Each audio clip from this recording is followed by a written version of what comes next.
Hello everyone, so let's start with our chapter number 6 circulation, जिसके आपको syllabus तो मैंने आपको ऐसे पहले ही बता दिया था कि हमने पढ़ना है composition of blood, haemostasis, structure of heart, origin and conduction of the cardiac impulse, cardiac cycle. तो हमारा जो फर्स्ट टॉपिक है वो है composition and function of human blood. Physical characters के बारे में पढ़ते हैं ह्यूमन ब्लड के। The blood is red vascular connective tissue की जो हमारा ब्लड होता है वो रेड वेस्कुलर कनेक्टिव टिश्यूज का होता है। It is opaque somewhat sticky viscous fluid, और ये जो है थोड़ा स्टिकी होता है, विस्कस फ्लूइड होता है। Human blood is 5 times more viscous than the distilled water, और जो ह्यूमन ब्लड होता है वो 5 times ज्यादा विस्कस होता है than the distilled water. It is slightly heavier than the water, और पानी से काफी ज्यादा हैवी होता है। जो इसकी स्पेसिफिक ग्रेविटी होती है वो होती है 1.057 in males and 1.053 in females. It is slightly alkaline in nature, और नेचर में थोड़ा अल्कलाइन होता है क्योंकि जो इसकी पीएच है वो होती है 7.4। ऑक्सीजनेटेड ब्लड जो होता है वो ब्राइट रेड कलर का होता है, वाइल जो हमारा डीऑक्सीजनेटेड ब्लड होता है वो पर्पल रेड कलर का होता है। और यही जो स्टडी होती है ब्लड की उसको हम बोलते हैं haematology. The blood is stained with Leishman's stain, और जो ब्लड होता है उसकी स्टेनिंग की जाती है with the help of Leishman's stain. अब बात करते हैं परसेंटेज की। तो human blood forms 6 to 10%, average 7 to 8% of the total body weight. Total body weight में से जो 7 to 8% या फिर 6 to 10% जो होता है वो ब्लड होता है। And about 30 to 35% of the ECF, और 30 to 35% जो है ईसीएफ होते हैं। The volume of blood in an adult person is about 6.8 litres, और जो वॉल्यूम होता है ब्लड का एडल्ट के अंदर वो होता है 6.8 लीटर्स। अब बात करेंगे कॉम्पोजिशन की। The blood is formed of 2 parts. जो ब्लड होता है वो 2 पार्ट से बना हुआ होता है, एक होता है plasma and the second one is blood corpuscles. अब आते हैं प्लाज्मा के ऊपर। जो प्लाज्मा होता है it is a faint yellow coloured non living fluid which forms about 55 to 60% of the blood volume. Faint yellow colour का होगा, 55 to 60% ब्लड वॉल्यूम होगा। Decreases in the plasma level of the blood due to the decreased fluid intake and excessive loss of water due to the excessive sweating. तो बोलता है कि जो blood plasma होता है ना वो डिक्रीज हो जाता है ब्लड के अंदर। क्यों? क्योंकि जब फ्लूइड के अंदर इनटेक जो होता है, एक्सेसिव पानी की कमी आने की वजह से जो है उसमें भी कमी आ जाती है ड्यू टू द या तो एक्सेसिव स्वेटिंग हो जाए या फिर डायरिया हो जाए या फिर वॉमिटिंग हो जाए, इज कॉल्ड एज डिहाइड्रेशन, और इसी कंडीशन को हम डिहाइड्रेशन बोल देते हैं। The plasma volume can be restored bye dehydration, और ये जो प्लाज्मा होता है इसका वॉल्यूम को जो है हम दोबारा रिटेन कर सकते हैं, फिर रीस्टोर कर सकते हैं with the help of rehydration. Rehydration क्या होगा? मतलब कि थोड़ा ज्यादा पानी पी के। अब इसकी कॉम्पोजिशन की बात करते हैं। Chemically the plasma is a mixture of molecular solutions of many organic and inorganic substances. Chemically plasma जो होता है वो मिक्सचर होता है कई सारे मॉलिक्यूलर सॉल्यूशंस का, जिसमें से कुछ जो है वो ऑर्गेनिक होते हैं और कुछ जो है वो इनऑर्गेनिक सब्सटेंसेस होते हैं। It is composed of water, उसमें वाटर होता है 90 to 92%। इनऑर्गेनिक सॉल्ट्स जो होते हैं 1 to 2%, कॉमनली जिनको हम क्रिस्टलॉइड्स बोलते हैं। प्लाज्मा प्रोटीन्स होते हैं जो होते हैं 6 to 8%, कॉमनली जिनको हम कोलाइड्स बोलते हैं। और अदर ऑर्गेनिक कंपाउंड्स भी होते हैं जैसे कि 1 to 2%। अब इनऑर्गेनिक साल्ट्स एंड जैसे कि जो हमारे क्लोराइड्स होते हैं, carbonates, bicarbonates, sulphates, phosphates of sodium, potassium, calcium, magnesium, iron etcetera, ये सारे जो है इनऑर्गेनिक साल्ट्स के अंदर आ जाते हैं। सोडियम, क्लोराइड आदि principal cation and anion of the blood plasma. तो जो मेन केटायन और एनायन प्रेजेंट होते हैं हमारे ब्लड प्लाज्मा के अंदर वो होता है सोडियम, और दूसरा होता है chloride. Plasma protein mainly include albumin, globulin, fibrinogen, erythro prothrombin and propepridin. In the healthy person, albumin-globulin ratio is about 1.7 per. Electrophoresis has shown that globulin are further classified into alpha globulin and alpha 2 globulin, beta 2 globulin and gamma 2 globulin। तो वो बोलता है कि जो plasma protein होता है वो mainly albumin contain करता है, ग्लोबुलिन प्रोटीन कंटेन करता है और फिब्रिनोजन को कंटेन करता है, और साथ में प्रोथ्रोम्बिन भी उसके अंदर होता है, पेप्रिडिन भी होता है। एक हेल्दी पर्सन जो होगा उसके अंदर एल्बुमिन की और ग्लोबुलिन की जो रेशियो होगी वो 1.7 होगी पर इलेक्ट्रोफोरेसिस।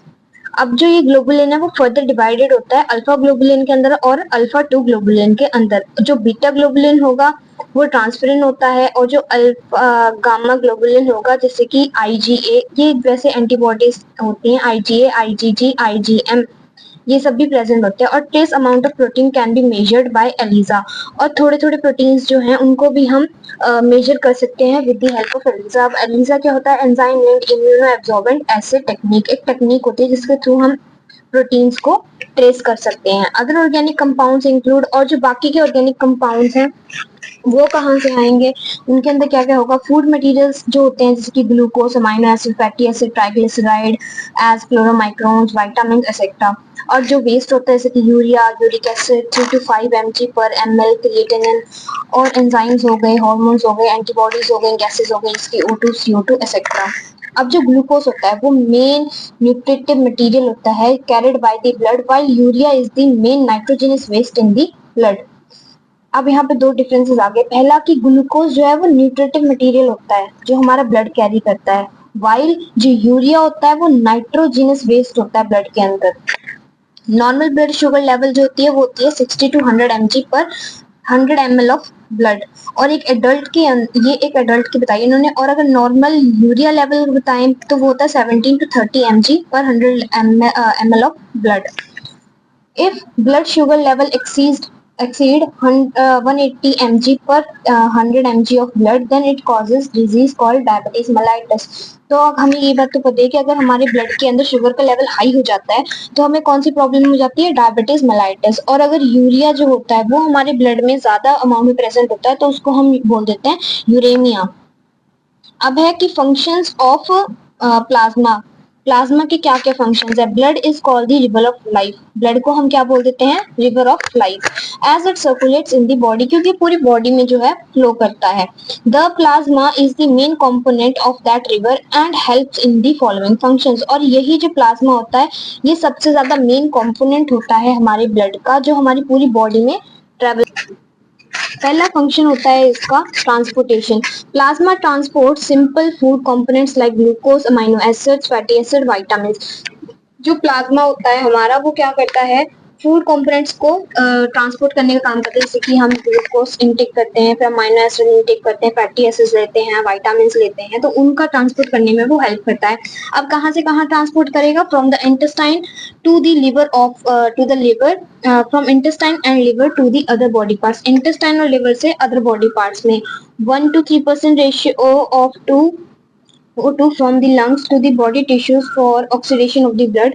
और 1 से 3% जो O2 होती है उसकी ऑक्सीडेशन इसी फूड से हो जाती है। 7% कार्बन डाइऑक्साइड जो होते हैं वो सेल से लंग्स में जाते हैं for the expiration.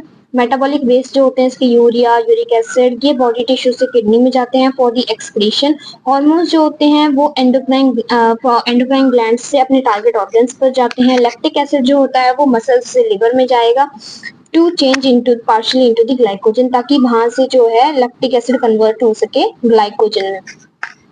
So the plasma of the blood helps in the nutrition, excretion, respiration. तो यहाँ से हमें क्या पता लगता है कि जो हमारा प्लाज्मा होता है ब्लड में वो हमारी हेल्प करता है न्यूट्रिशन में, एक्सक्रीशन में, रेस्पिरेशन में, and all of the above haemostasis of our body fluid by which various parameters like temperature, pH, osmotic concentration are kept nearly constant. और इन्हीं सब फंक्शंस के अगर जब हमारी बॉडी कॉन्स्टेंटली फंक्शन करेगी, एकदम अच्छे से फंक्शन करेगी, तो हमारी बॉडी का जो टेम्परेचर होगा, पीएच होगा, ऑस्मोटिक कंसंट्रेशन होगी, वो सभी भी कांस्टेंट रहेंगी। Second point is about homeothermy. Plasma helps in the homeothermy by transporting heat from the muscles and glands to the other organs of the body।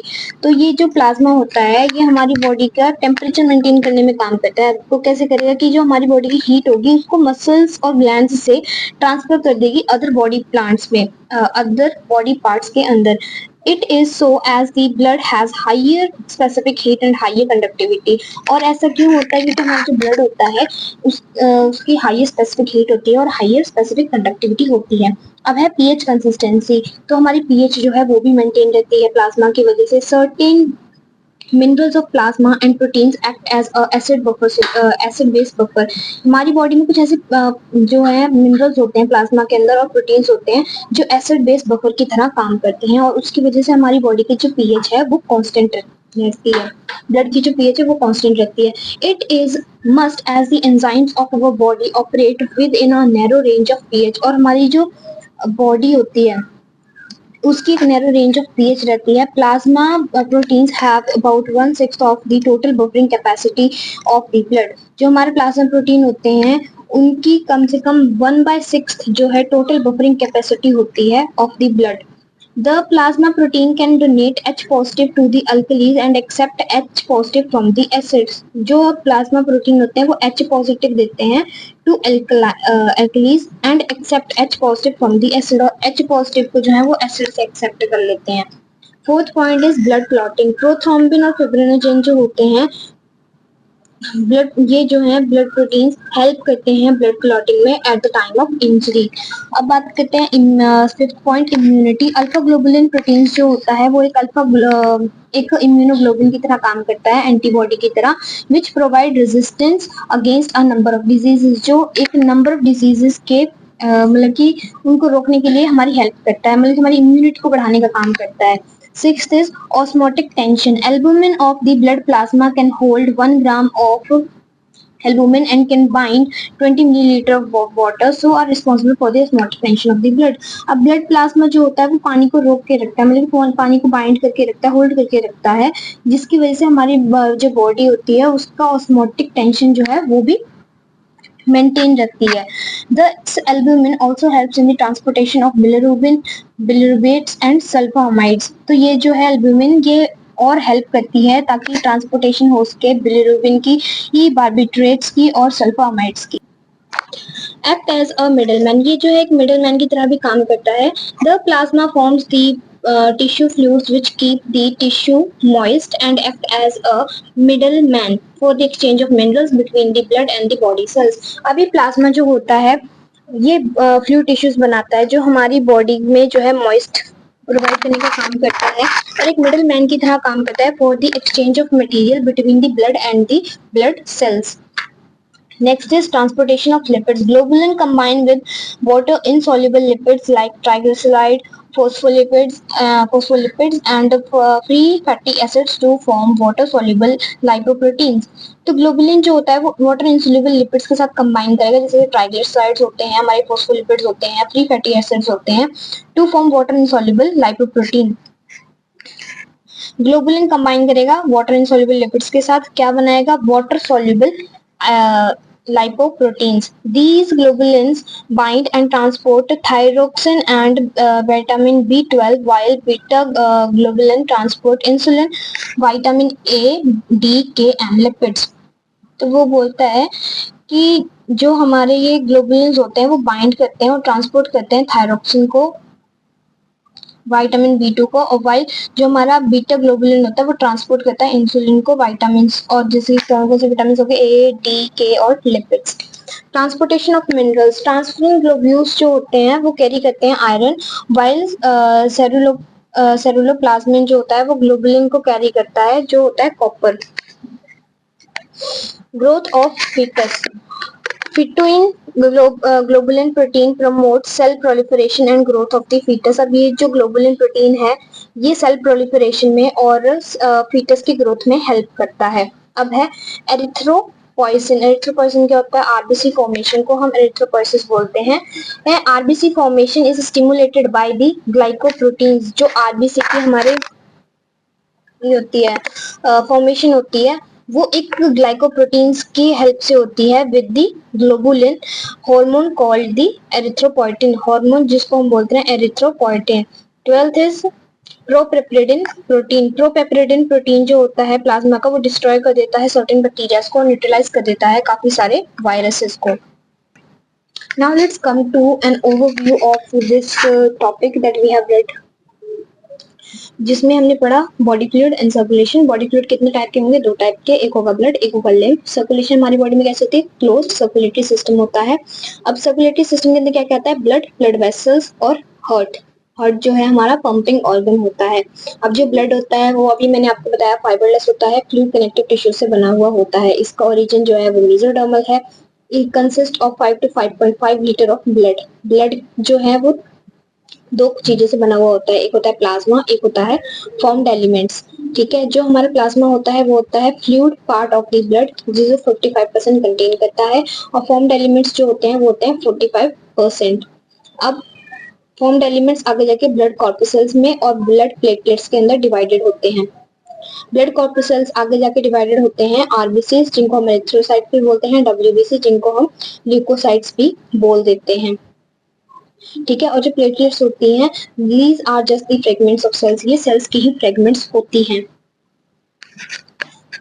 Now continuing, फिर जो WBC होते हैं उसमें आते हैं हमारे ग्रेनुलोसाइट्स और ए ग्रेनुलोसाइट्स। ग्रेनुलोसाइट वो होंगे जिनके जो अगर एक कोई सेल है उसके जो साइटोप्लाज्म है उसके अंदर ग्रेन्यूल्स प्रेजेंट होंगे, अगर ग्रेन्यूल्स एब्सेंट होंगे तो वो ए ग्रेनुलोसाइट हो जाएगा। ग्रेनुलोसाइट्स जो होंगे वो 3 टाइप के होंगे, न्यूट्रोफिल, एओसिनोफिल्स और बेसोफिल्स। ग्रेनुलोसाइट्स होंगे मोनोसाइट्स, लिम्फोसाइट्स, और जो लिम्फोसाइट्स हैं वो आगे 2 टाइप के हैं, बी लिम्फोसाइट और टी लिम्फोसाइट।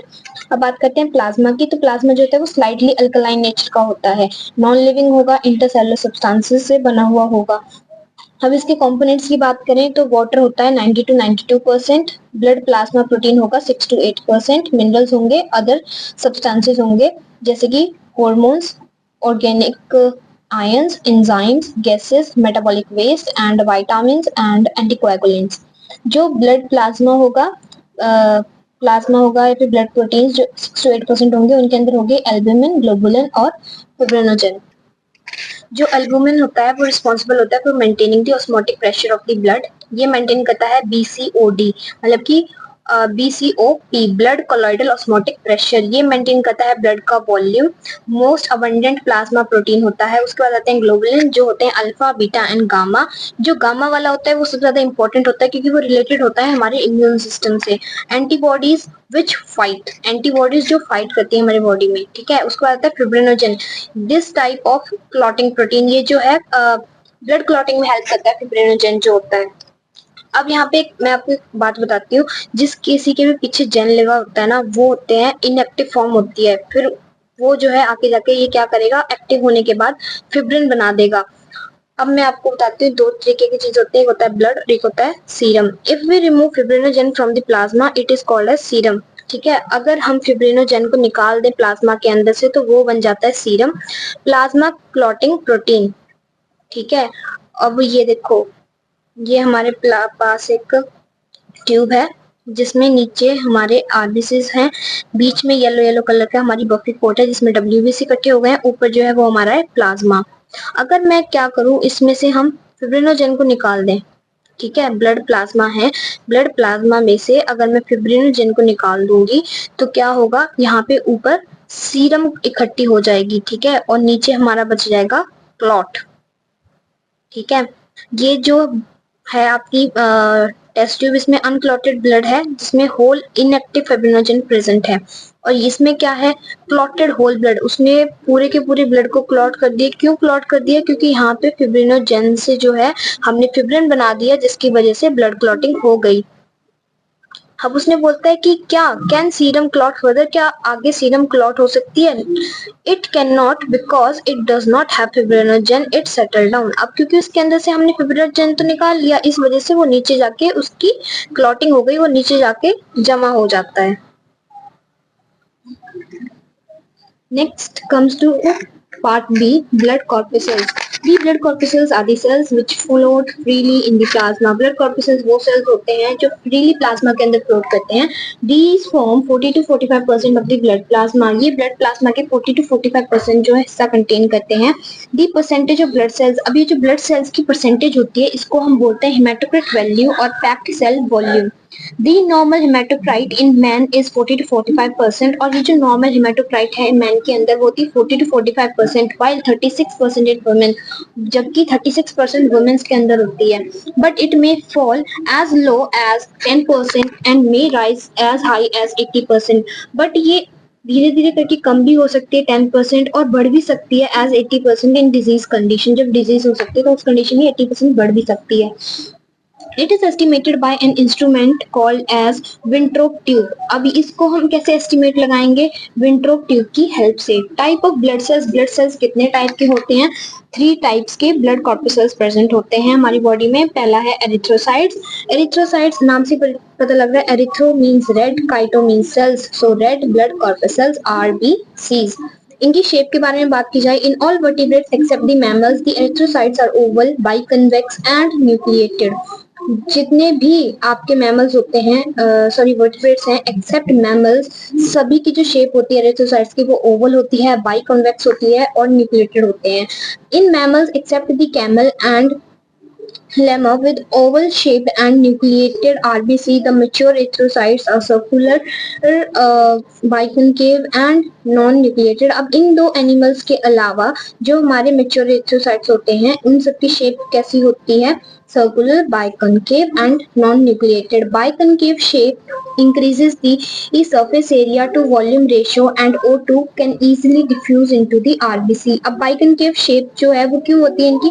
क्योंकि उसकी वजह से surface area जो होता है इनका वो increase हो जाता है, जिसकी से volume ratio और O2 जो होती है वो easily diffuse कर सकती है RBCs के अंदर।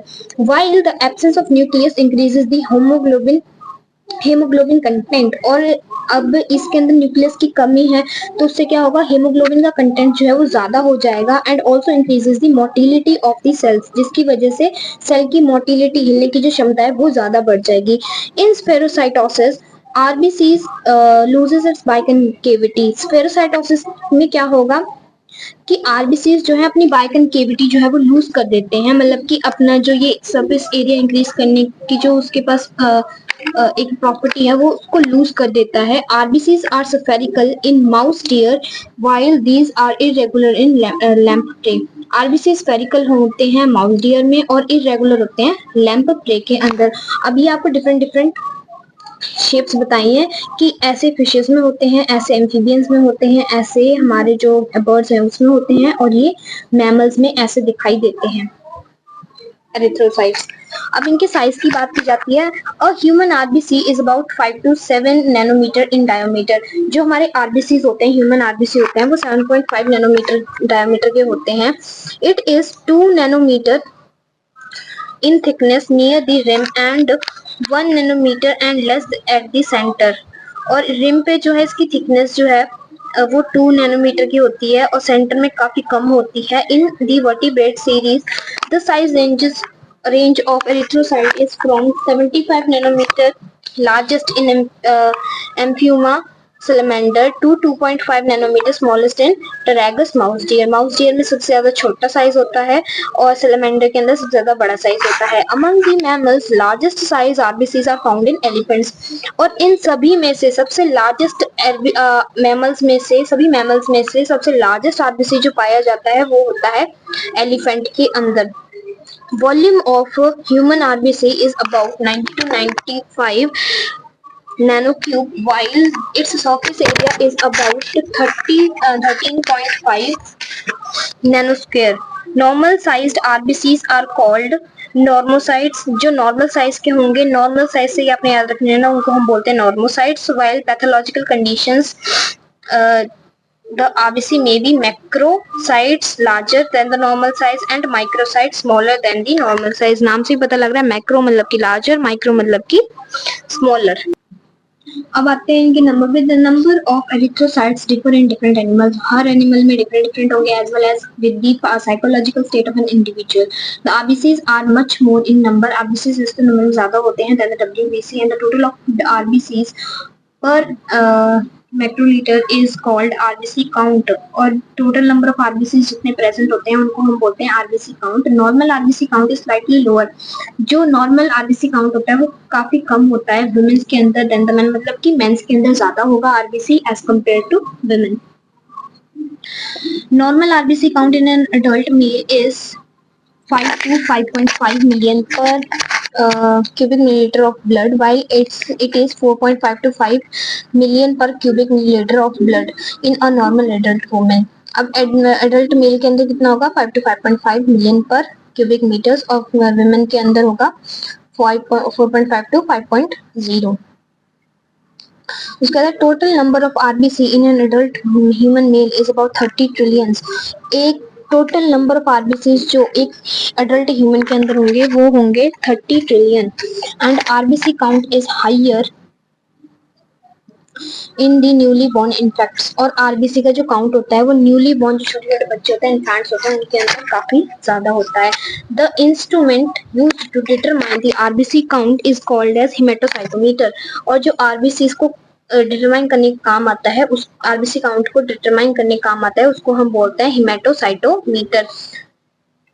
Two important factors which increases the RBC count are दो फैक्टर्स जो आरबीसी का काउंट को इंक्रीज कर देते हैं, वो है साइकोलॉजिकल स्टेट, जैसे कि more during the exercise due to the increase demand of oxygen. क्यों? क्योंकि जब हम एक्सरसाइज करते हैं तो उस टाइम पे हमारी ऑक्सीजन की डिमांड जो होती है वो काफी ज्यादा होती है, ठीक है। एंड हायर एल्टीट्यूड, और जब हम एक हाई एल्टीट्यूड पे होते हैं, किसी चोटी पे होते हैं जहाँ पे काफी ज्यादा हाइट है, वहां पे लो ऑक्सीजन होती है, ठीक है, एयर में, तो उसको हम बोल देते हैं कंपनसेटरी मैकेनिज्म, और उस मैकेनिज्म को हम बोलेंगे कंपनसेटरी मैकेनिज्म।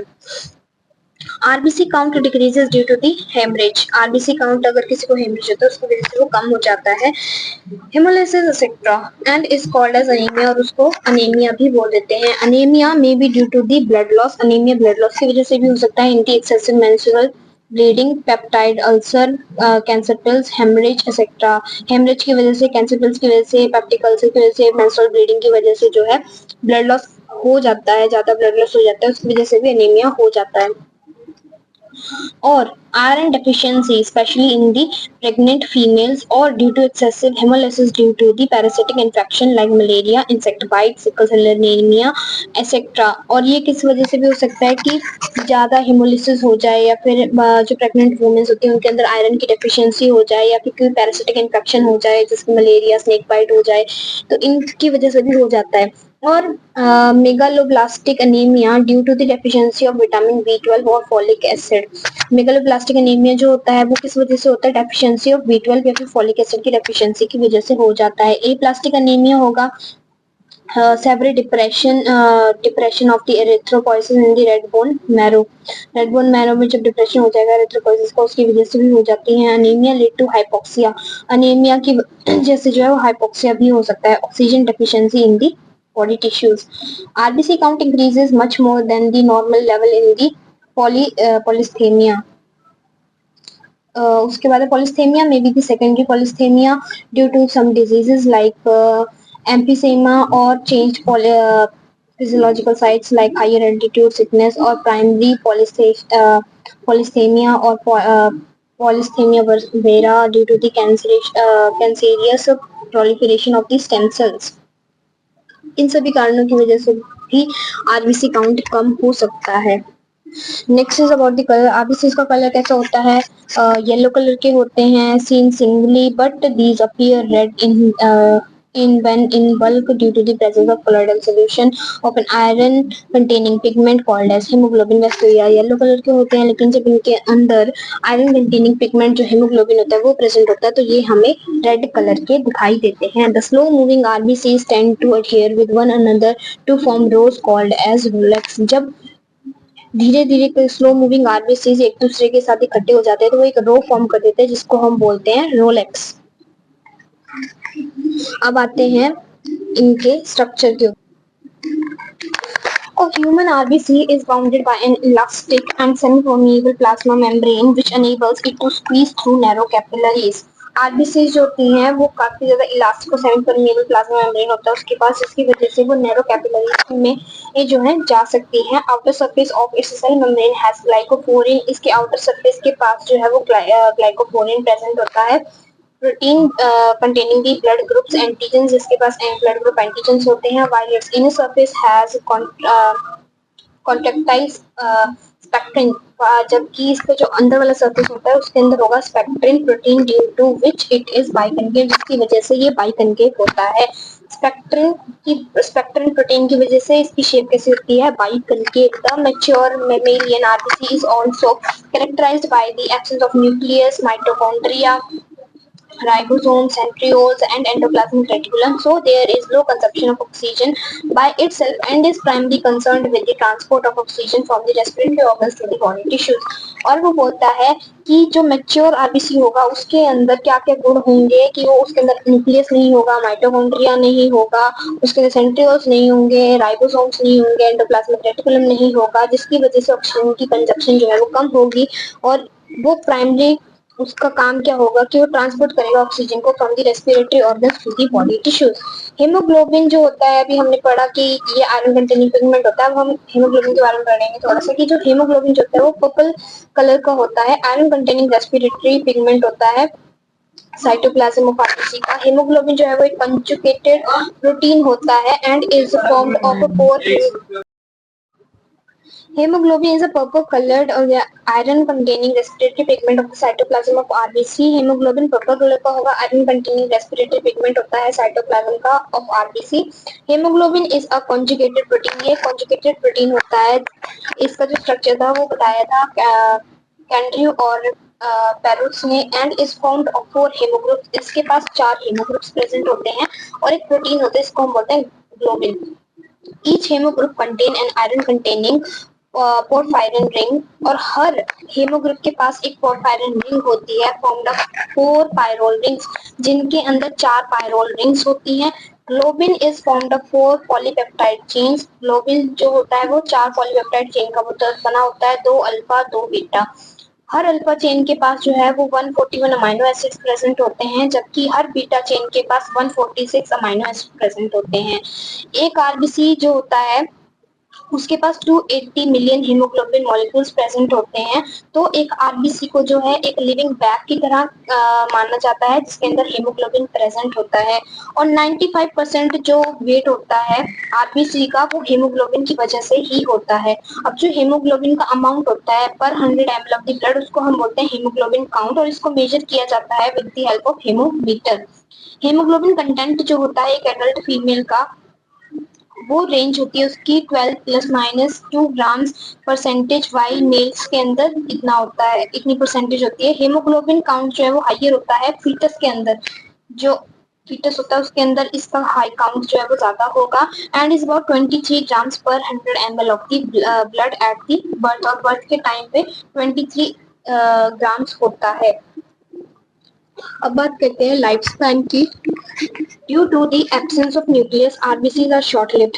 न्यूक्लियस की ना होने की वजह से ये शॉर्ट लिव्ड होते हैं। Old and worn out erythrocytes होते हैं वो डिस्ट्रॉय हो जाते हैं by the रेटिनो endothelial cells of the liver, spleen and bone marrow. इस प्रोसेस को हम हेमोलिसिस बोल देते हैं। हीमोग्लोबिन जो होते हैं हेमोलाइज्ड एरिथ्रोसाइट्स के वो चेंज हो जाते हैं अदर आयरन कंटेनिंग पिगमेंट में जिसको हम बोलते हैं हेमोसिड्रिन ना, और जो बाइल कंटेनिंग पिगमेंट होता है बिलिरुबिन या फिर बिलीवर्डिन। आयरन जो होता है वो स्टोर होता है in the liver as ferritin and can be used again in the formation of new haemoglobin while the bile pigment are expelled out of the body. बाहर निकल जाते हैं बॉडी से along with the faecal matter.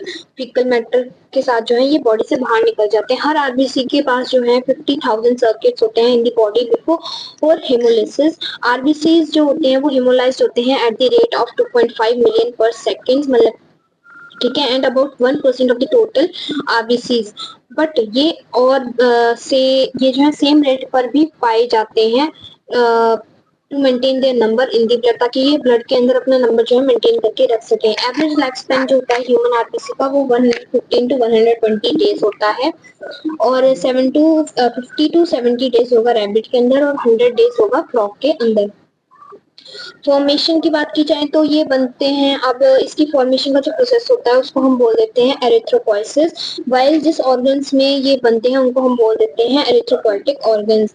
अब ये कैसे होते हैं? It occurs in the presence of glycoproteinaceous hormone the erythropoietin formed in by the kidney. अब ये बनेंगे कहाँ? ग्लाइको प्रोटीनेशियस हार्मोन के अंदर जो बनता है किडनीज के अंदर। In humans the entire process of erythropoiesis is completed in 72 hours. और ये जो पूरा प्रोसेस होगा आरबीसीज बनने का वो कितने दिन में कंप्लीट, कितने आवर्स में कंप्लीट होगा? 72 आवर्स के अंदर। एक डेवलपिंग फीटस जो होता है उसके अंदर एरिथ्रोपोइटिन टिश्यूज जो होते हैं वो होते हैं लिवर और स्प्लीन।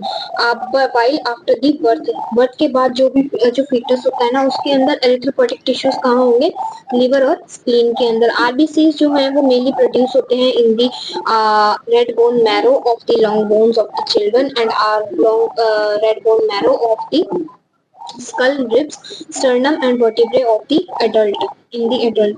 वॉल्यूम जो होगा बोन मैरो का बर्थ के टाइम पे वो 70 ml होगा, जो इंक्रीज करता जाता है to about 2000 ml in the child and 4000 in the adult. Erythropoiesis जो होता है एक सेल्फ रेगुलेटरी प्रोसेस है जो कंट्रोल किया जाता है बाय अ फीडबैक मैकेनिज्म, जो डिपेंड करता है ऑक्सीजन रिक्वायरमेंट की, कि टिश्यूज को कितनी रिक्वायरमेंट है ऑक्सीजन की, और ये ऑपरेट किया जाता है थ्रू एरिथ्रोपोइटिन जो हमने यहाँ पे पढ़ा किडनीज में जो हार्मोन बनता है। ठीक है, अब ये जो एरिथ्रोपोइसिस होती है ये भी कंट्रोल की जाती है by iron and proteins, while the maturation जो होती है आरबीसीज की वो कंट्रोल की जाती है by folic acid and vitamin B12। इसको हम बोल देते हैं एरिथ्रोसाइट मैच्योरिंग फैक्टर्स। तो कभी कभी क्वेश्चन आ जाता है कि एरिथ्रोसाइट मैच्योरिंग फैक्टर्स कौन कौन से हैं, folic acid and vitamin B12।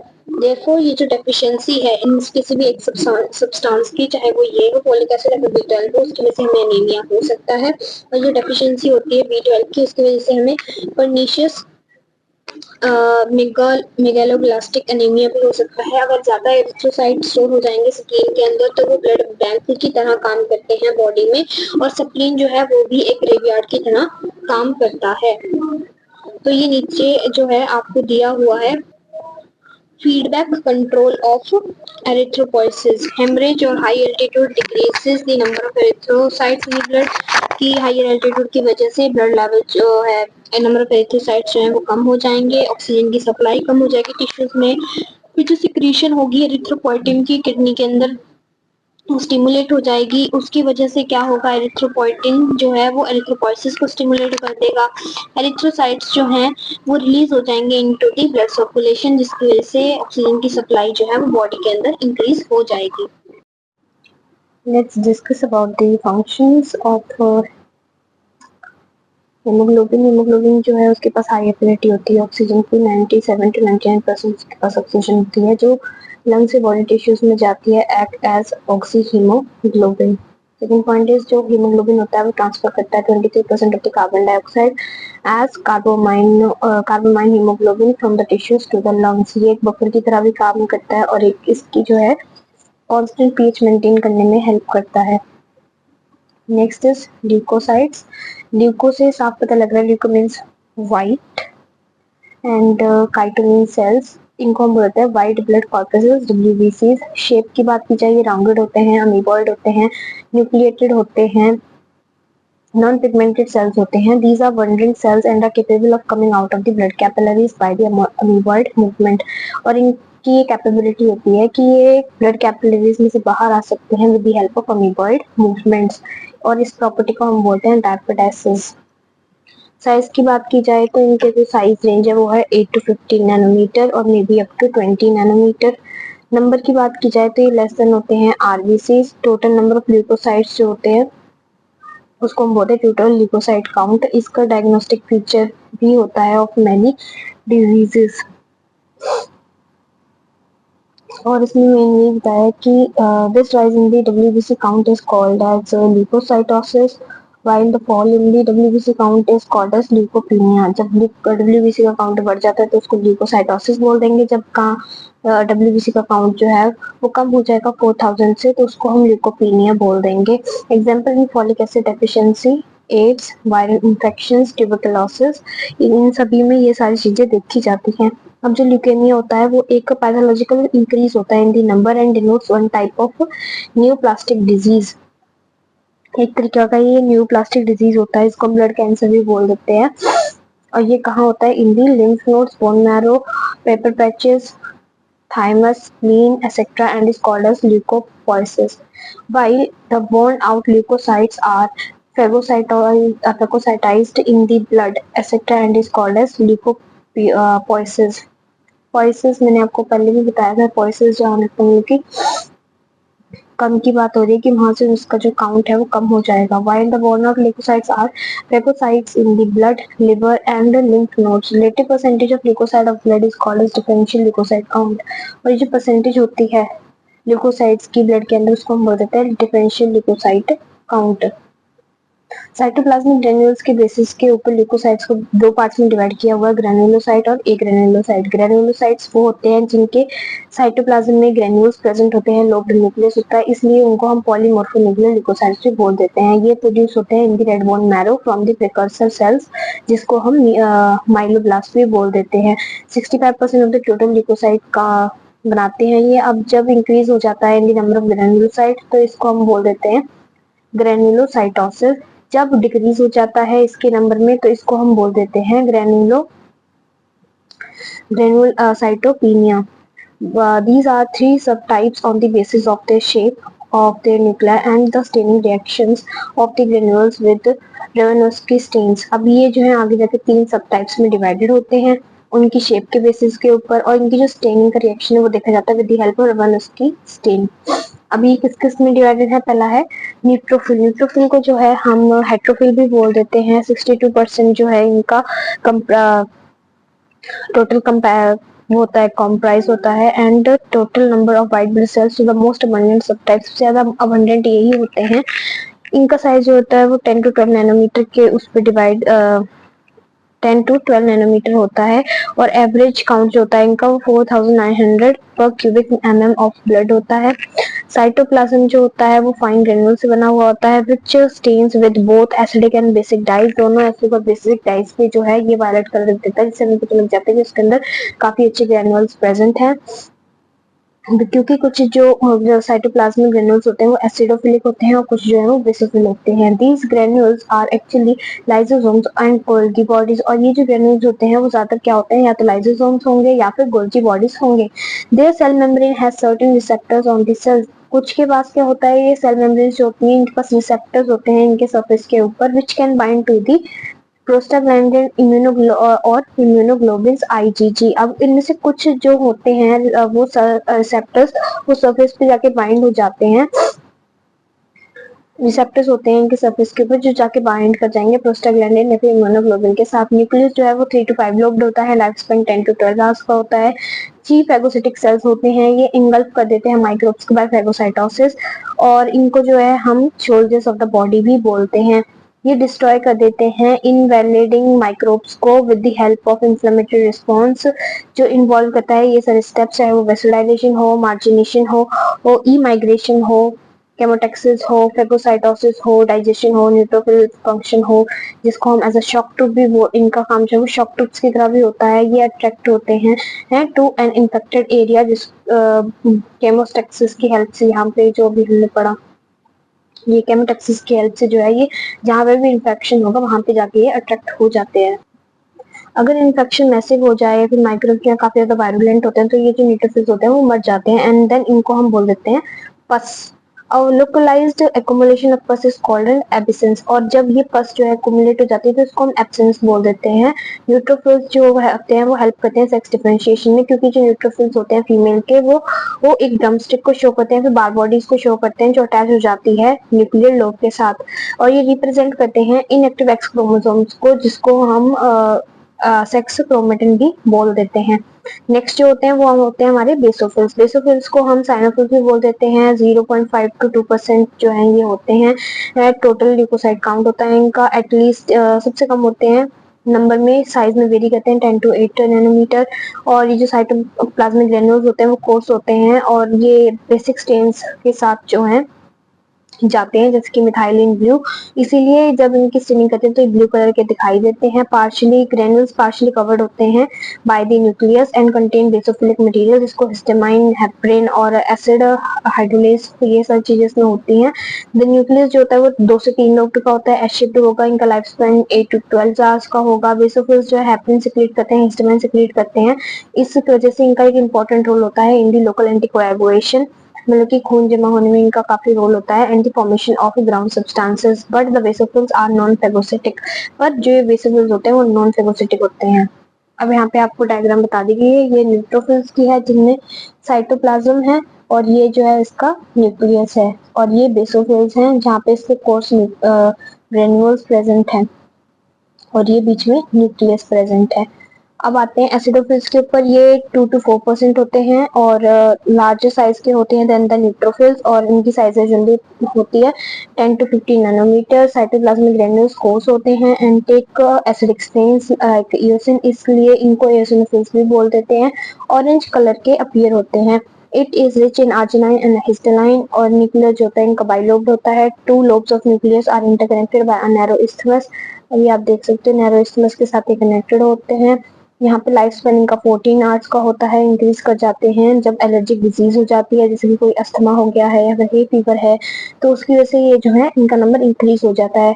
And in parasitic infection such as filariasis and Ancylostoma, और जब ये में फ्लेरेसिस भी हो सकती है या फिर जब एंसाइलोस्टोमेसिस भी हो जाता है, तब भी ये जो है इनका नंबर इंक्रीज कर जाता है। eosinophil ग्रेन्यूल्स जो होते हैं उनके पास प्रोफिब्रिनोलिसिन होता है विच when release dissolve in the blood clot, और अगर ये रिलीज हो जाता है तो वो ब्लड क्लॉट के अंदर मिक्स हो जाता है जाके।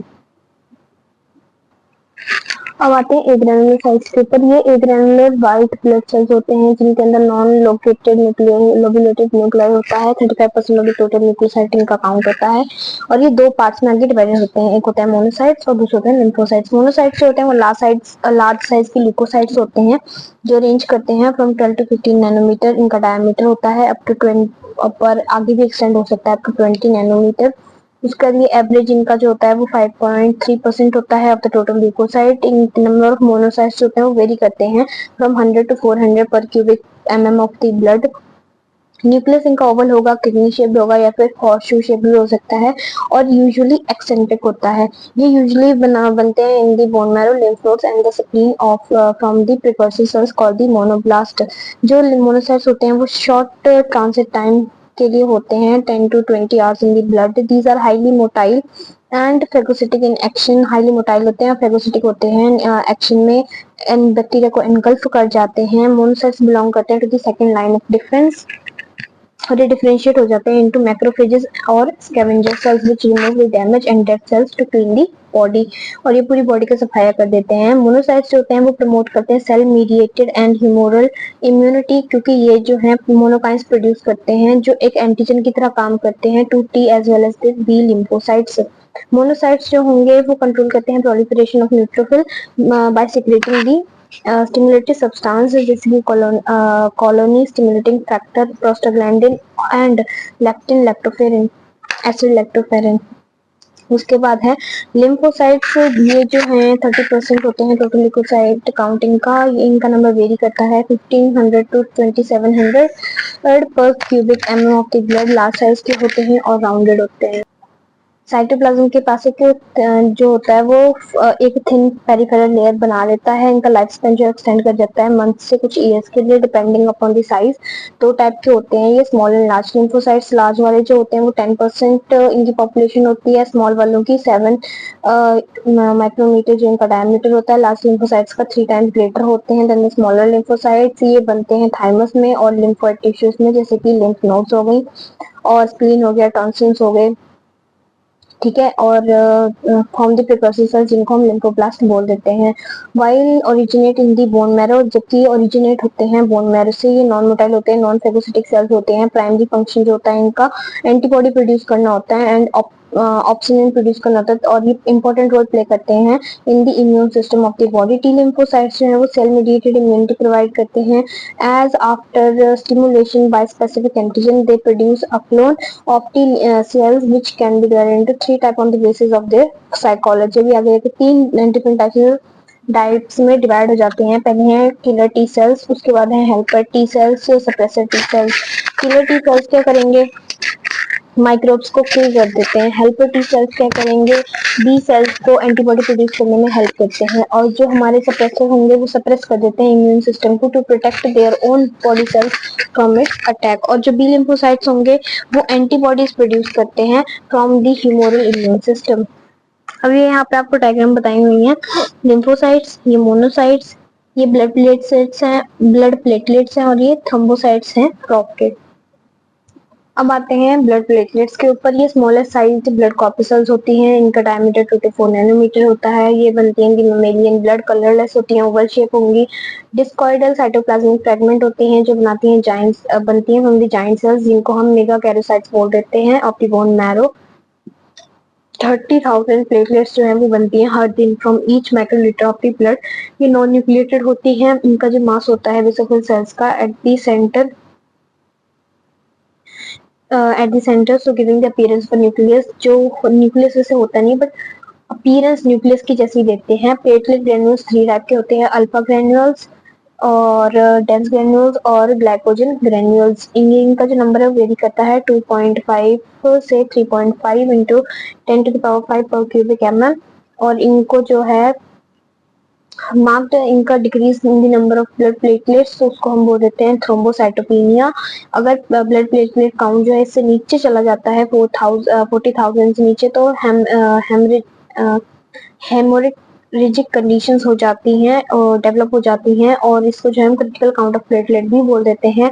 जब इनका नंबर इंक्रीज कर जाता है तो इनको थ्रोम्बोसाइटोसिस बोल देते हैं। इनका लाइफ स्पेन 7 to 12 डेज का होता है और ये मेजर रोल प्ले करते हैं in the blood clotting. Injury के टाइम पे जो प्लेटलेट्स होती हैं वो रिलीज करती है एक नंबर ऑफ प्लेटलेट फैक्टर्स और एंजाइम, जिसको हम बोलते हैं थ्रोम्बोप्लास्टिन। ये कोएगुलेशन में हेल्प करता है, ब्लड क्लॉटिंग में हेल्प करता है ताकि एक्सेसिव ब्लीडिंग ना हो, और इनकी हाई एडहेरेंस पावर होती है और ये हेल्प करते हैं in the formation of haemostasis plug. ठीक है। और स्मॉल जब कोई छोटी मोटी हमारी ब्लड वेसल फट जाती है या फिर ट्रॉमेटाइज हो जाती है तो उस टाइम पे ये हेमोस्टेटिक प्लग की फॉर्मेशन कर देते हैं। उसके बाद ये सेरोटोनिन और नॉन एड्रेनलिन को भी रिलीज करते हैं जो वैसे कंस्ट्रक्टर्स की तरह काम करते हैं हेमोस्टेसिस के लिए और ब्लड लॉस को रिड्यूस कर देते हैं। थ्रोम्बोसाइट्स क्या होंगे, इनको हम स्पिंडल सेल्स भी बोल देते हैं क्योंकि स्पिंडल शेप के होते हैं। न्यूक्लिएटेड सेल्स जो होते हैं वो मिलते हैं इन वर्टिब्रेट्स में अदर देन द मैमल्स। ये और भी हमें कहाँ मिलते हैं, रेड बोन मैरो में। न्यूक्लियस इनका ओवल शेप्ड होता है पर कोई न्यूक्लियोलस नहीं होता। ब्लड क्लॉटिंग में हेल्प करते हैं इन अदर वर्टिब्रेट्स।